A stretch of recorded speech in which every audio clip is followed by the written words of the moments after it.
Hello everyone, welcome to the Well Worked podcast show with your host Julian Leahy. Today I'm joined by the fantastic Bob Wischer and Jen Esparza. Welcome to the show, guests. Thank you. Thanks for having me. Awesome. All right, we're going to play Jeopardy. Let's bring up the board. The categories today are how continental. I think it could be about Europe or it could be about things in a deli. I haven't checked that one. We'll find out. US counties, J words, desserts, sandwiches, and local colour. Local colour, like it might be state colours, things like that. All right, who we got on the left? Jen, you can kick things off. What category would you like? Oh boy, let's do J things for 100. J for 100. A vertical side of a doorway. Jam. Jam is correct. What is a jam? Bob got in there. Did you say dam or jam? Bob? You said what is. I didn't say what is. That's so all right. I'm going to pay Bob. She's technically correct. Well, I forgot to give you points, Bob, but you got that one. You're in control. I owe you 100 points. Got to, first one to get in is who gets it. Bob, you're in now. What would you like? All right, we'll go for that same category, 200. 200 J words. By definition, it's something that brings bad luck. What is juju? I was thinking that. Let's have a look. Jinx. Jinx is correct. Bob, you got it. Bob? Same category for 300. Same category for 300 J. The shortened first name of a biblical man. It means to tease good-humouredly. Is it Jesus? Shortened. Jeez. Oh, geez. Let's take a look. I'm trying to think. Josh. Yeah, to Josh somebody, you know? You heard of that? Yeah. Yeah. We definitely say that too down here. Bob, you're still in control. All right, we'll stay with J for 400. Let me just give Bob 100 points. Man, I can't see that. Who are you? You're blue. This is great broadcasting. There we go, 300. Okay. All right. And what was that, Bob? 400? J for 400, yeah. Okay. The astrological notion that a certain large planet exerted a happy influence led to this adjective. J. Starts with a J. The astrological notion that a certain large planet exerted a happy influence led to this adjective. Only thing I can think of is Jupiter. Yeah. Jubilee. Okay, let's take a look. Jovial. Ah, Okay. Learning something new every day. Yeah. we're in the neighborhood. All right, Bob. All right, J for 500. J for 500. Someone who's already ready to sign up with a new club. Someone who's already ready to sign up with a new club. Now, when they say new club, they mean sports club. What do they mean? J. Or like a, what are those things in university? Sorority? It is a joiner. Really? You know what? In Australia, a joiner is a carpenter. Do you guys use the same word? No. Okay. We're a bit back to front down here. All right, Bob, what would you like? Let's go with sandwiches for 100. Sandwiches for 100. Martha Stewart's favourite recipe for this sandwich includes light mayo and uses 10 whites and only 2 yolks. What sandwich? What's a chicken salad sandwich? Let's take a look. Egg salad sandwich. You're so close. Yeah. You know, gotta at least guess to play the game. You do. You got to have a crack, as they say. All right, now, Bob, you're still in control. All right, we'll go sandwiches for 200. Sandwiches for 200. Kraft informs us that Americans eat 2.2 billion of these cooked sandwiches a year. Grilled cheese. Grilled cheese. Grilled cheese sandwich. Mr. Kraft, that's in his area, and that's correct. Yay! Well done, Jen there you Esparza. And you got 200 points, so you are only 100 behind. Let's do local color for 100. Mystery category. In the Irish language, this very Irish colour is glass, and the political party is Comhéontas Glass. Let's go with green. Yeah, it's a good guess for Ireland. Let's take a look. Do you want to have a guess just in case? Jen, there's another colour. Kelly green. I don't know. Green is correct. You got it, Bob. All right. We'll stay with local color for 200. Local colour 200. In a Paris shop, the English word jaundice may help you remember this French word Yellow. for yellow. So the English No. word for jaundice. Hang on. So the French word for yellow, which sounds like jaundice, is what we're looking for. Oh, June? Just like without the dis on it. Let's take a look. You got it. Well done. Good job. Hey, 4 years of French in high school paid off finally. I did. Bob, I never thought I would use it myself, but I didn't know that one. All right, local color for 300. Local colour for 300. Mavi is Turkish for this, or Mavi, the colour of a landmark mosque there. Now, your mosques tend to be gold in what I remember. Yeah, that's what I was thinking. But then maybe sounds like mauve. So Which- I'm going to go with mauve, even though it's probably wrong. But what is mauve? Oh, like the colour. Yeah, I gotcha. Like a purpley colour. Let's take a look. Yeah. It's actually blue. No? But I like what you're doing there, Jen. You're using logic, and you're because that's how you get it. You'll get some. Well, you're All right, 200. Let's Bob. go back to sandwiches. Sandwiches for 300. Sandwiches 300. The pan bagnat, a Nequois specialty, is a Provençal version of this American brown bag staple. Pan bagnat. Peanut butter and jelly. Tuna sandwich. Oh. Your French teacher is rolling in his grave, Bob. Her. Oh, her. Sorry. Oh, sexist. Okay. Bob, what would you like? Let's go to desserts for 100. Desserts for 100. Roald Dahl's Augustus Gloop gets his just desserts when he falls into a river of this, trying to drink Chocolate. it. Yay! Well done, Jen Esparza. I played his mother in that play, so Oh, I did should ya? know the answer. Oh, wow. I did. I've watched that probably 300 times with my kids, that movie. Both of them. Go, Jen, you're in control. Sorry, I was just drinking. Oh, sorry. Let's stay there for 200. Where are we? Desserts, 200. Oh, This desserts. author's vile creation, Uriah Heep, has his fraud justly exposed and goes to prison. I always thought that was a band. This author's vile creation, Uriah Heep, has his fraud justly exposed and goes to prison.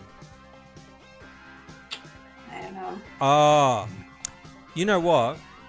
I think there's some kind of story where they were putting all the local people and they were making pies with them. Uriah Heep. Let's take a look. Time's up.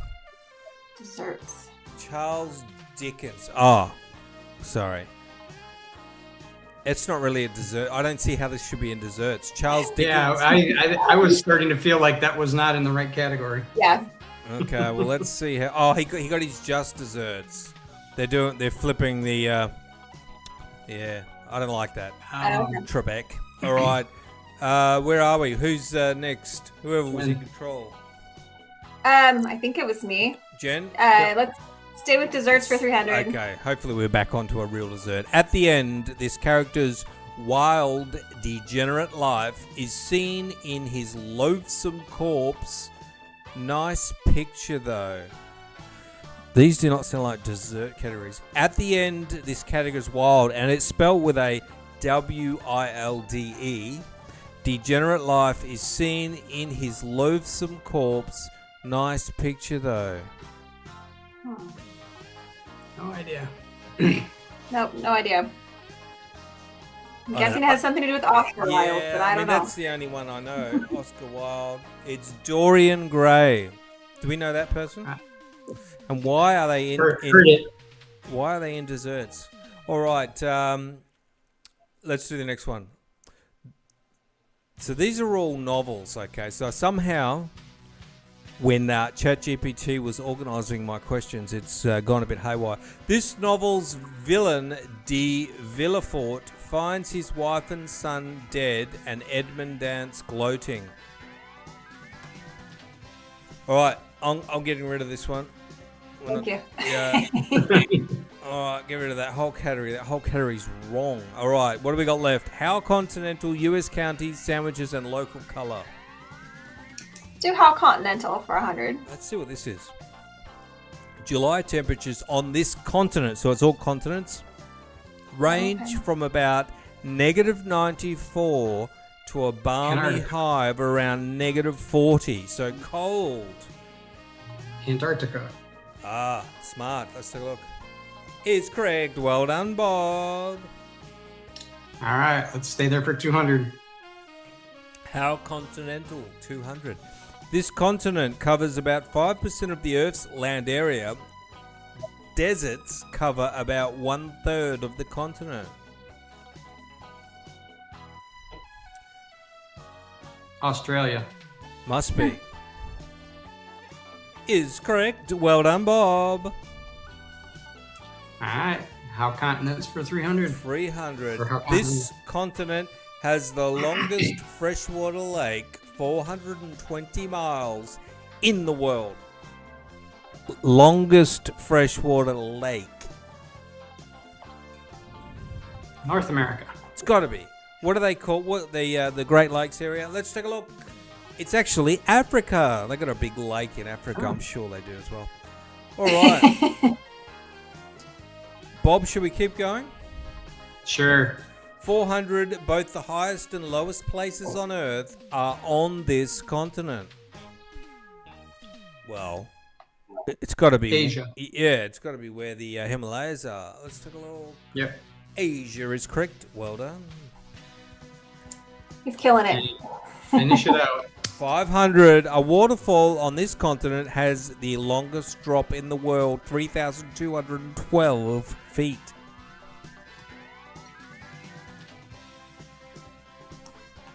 When it comes to waterfalls, I think Africa. But we already used Africa. True. Take a stab, Jen. Come on. Sure, let's try Africa. Okay. Now, you're assuming I've seen the answers. South America. Oh, it's a classic bum steer. Sorry about that. All right, Bob, what would you like? You've got U.S. county sandwiches or local color? Now we'll go U.S. counties. U.S. counties. These are the same as states, are they? Or not? Counties are within Oh, states. they're like the Shire. We call that a Shire. Is that right? So, like, you might have a couple of cities belong to a county, which is in the state. Gotcha. Washington County in this state is the easternmost county in the contiguous 48 states. Washington County in this state. Maine. He's a maniac. Well done. You got it, Bob. Maine is where they have lobster, right? Mm-hmm. Let's do 200 U.S. counties. Oneida County, I don't know how to say that, Idaho was named for the Lake Oneida area in this state from which many of the early settlers emigrated. Where did they all come from? England, Ireland, Scotland, Wales, something like that. Oneida. Actually, I think I know where that... What was that, Jen? It says in this state from which many, so I'm guessing it's somewhere back east, like it came from Pennsylvania. I don't know. Okay. We'll say Pennsylvania. Let's take a look. New York. Okay. You were close. You were close. Eastern All Seaboard. right, stick with it for 300. 300. This state's citrus county was named for its citrus trees. Today, Bellamy Cove is the only remaining commercial grove. California. It's got to be. Next to OC.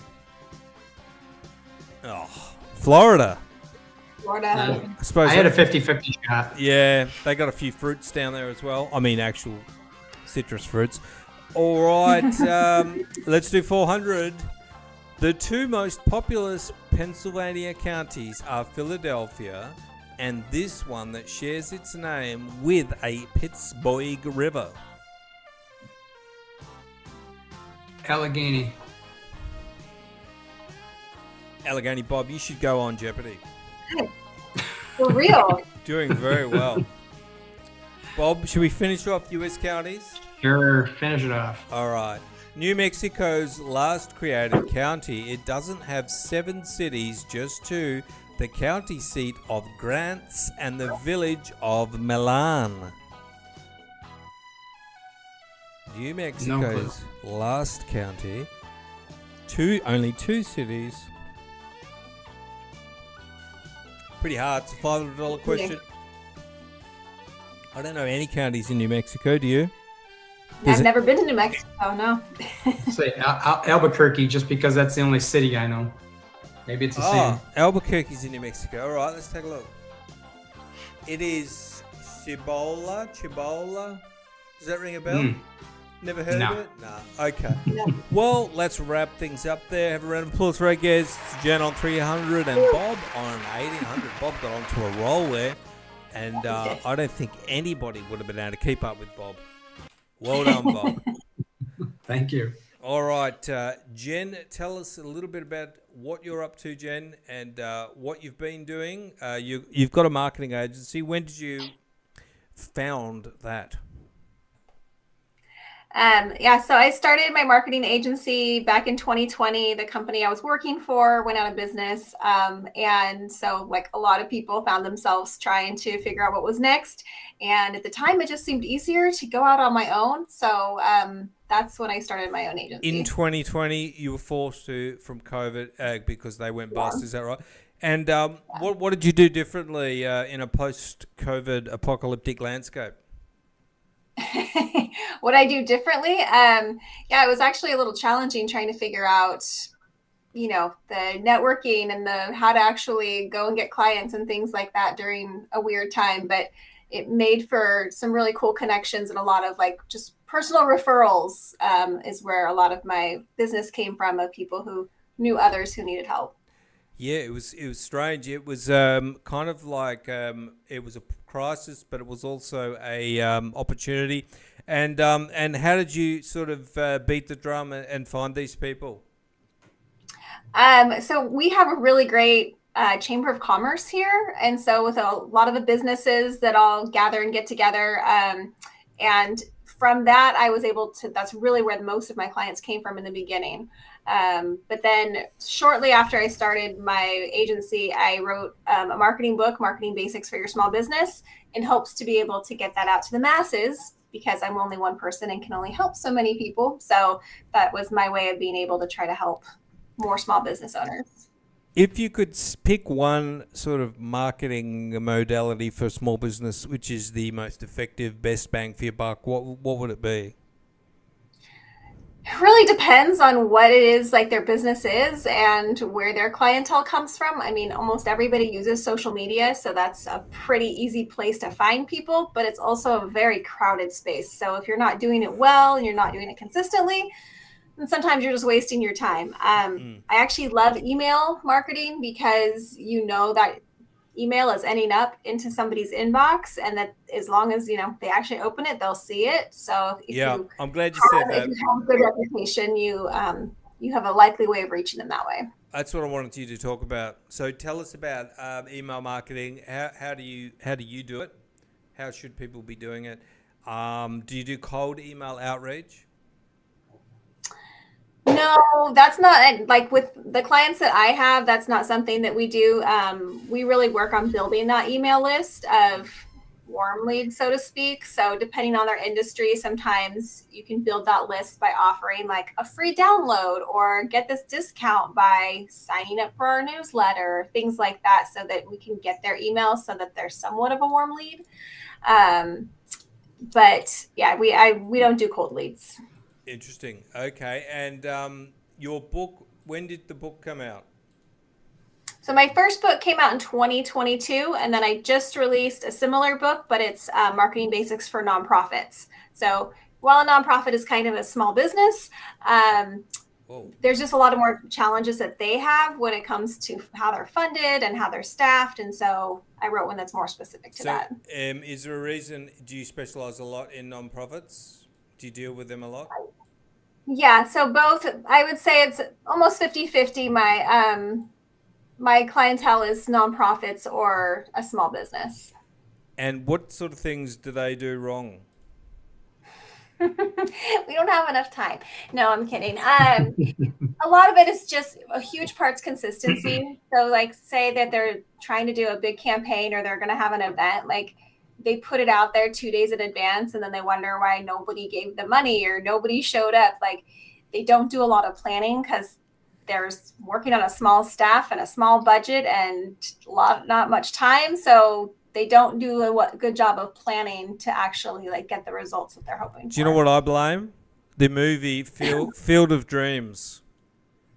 Because they just think they can build it and people will come. Exactly. Yeah.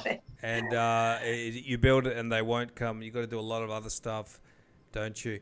That's a great cool. point. I love that. And so if you want to check out Jen's books, there's the small business one, and there's another one for non-profits as well. And if somebody wants to have a chat to you, Jen, can they jump on the website and book a call? Yeah, absolutely. There's a place for that on the website. My email, like a contact me button should be on there. And I offer, anybody who's looking for marketing advice and a marketing help, like a free 20-minute call, 30-minute call, just to talk through what they need and see how I can help them. Wonderful. Well, thank you very much for coming on, Jen Esparza. Oh, and the books can be found on Amazon or Barnes & Noble or anywhere you can buy a book. They can get you the book. Yes, get the book on Amazon. Always find that's easy, quick delivery. And which one is the most popular of the two? Well, the nonprofit one literally just launched within the last few weeks. So those numbers are still trying to catch up with the small business. And frankly, there's more probably small businesses that's a little easier to reach than it is the nonprofits. But it's hard to say just yet. I reckon the nonprofit one will win. Do you know why? Because it's so specialized. True. The more you specialize, the more you hit a nerve. That's my theory. Yeah. We'll check back in a year and see if Julian knows what he's talking about. Usually I don't. All right. Thanks, Jen. Wonderful. And Bob, what are you up to, Bob? What is a relationship engineer? Probably I need one. So you know how a lot of men feel frustrated in relationships, like marriage or in friendships. I think it's the other way around. I create the frustration. Well, that could be too, but they end up either that or they don't understand their purpose. They feel lost. They're disconnected from life. They're not sure what it is they're supposed to be doing. And a lot of times when those two situations happen, men fall into unhealthy behaviors and unhealthy mindsets. And what I do as a relationship engineer is I come alongside them and guide them back to a life of joy, meaning, and connection. Is this speaking from personal experience? Did you, I'm no saint myself, not to put you on the hot spot, but did you find yourself going down a path that you didn't like? Oh, absolutely. Yeah. Years ago, went through a lot of relationship struggles, and depression and suicidal thoughts, things like that. And it just, I always tell people it was my low point of my life. And thank God, I saw the right advertisement at the right time that talked about, kind of getting out of your own way, and I engaged with it, and it was the best investment I ever made. and I've continued to invest in myself and in my business, and for now 7 years, and it's been absolutely amazing. And I was talking to my coach this morning. I love having conversations with people. They don't have to lead to, us working together long term, but I just love having conversations with someone that can help them see things in a different way. That's really what happened for me back when I was kind of at rock bottom, thinking that there was no way out. I didn't know which way to turn. And to be able to have someone like that where you can have a conversation with and just be able to say, oh, that's an option or an alternative I hadn't looked at, and help them get, that little bit of momentum that they need to start building themselves back up and get out of that hole. It's extremely rewarding. I think it's a mental health crisis for men because they don't talk about their feelings and frustrations. And I'm okay at it, but I still bottle things up. But my wife will just, if something happens, it all comes out immediately. And like, just say an upset in the life, like somebody gets sick, or like she deals with it, and then I deal with it like 2 months down the track. I like have a bit of a freak out, like just because I don't have the ability to just let it all out. And I think I'm good at it compared to my dad or whatever, where my dad just locked it up and just that's a lot of the stories I hear is it wasn't modeled for us how to do these things. And the coping mechanism, at least in my family, was yelling and screaming, and that doesn't solve anything. And I learned that lesson the hard way, a couple decades ago, that's not how a real man acts. Yeah. That's not how a real man leads his family and inspires and encourages his family and those around him. So yeah, you're right on cue. Well, we all make mistakes, Bob, and nobody's perfect. And it's good to put your lessons down for other people. And there's always somebody who, we think we're doing the right things, and we make mistakes, don't we? And we all do. So that's great. And so if people want to get in touch with you, Bob, what can they expect? What's the process? Is it like a coaching situation? You have a call and then you meet every week?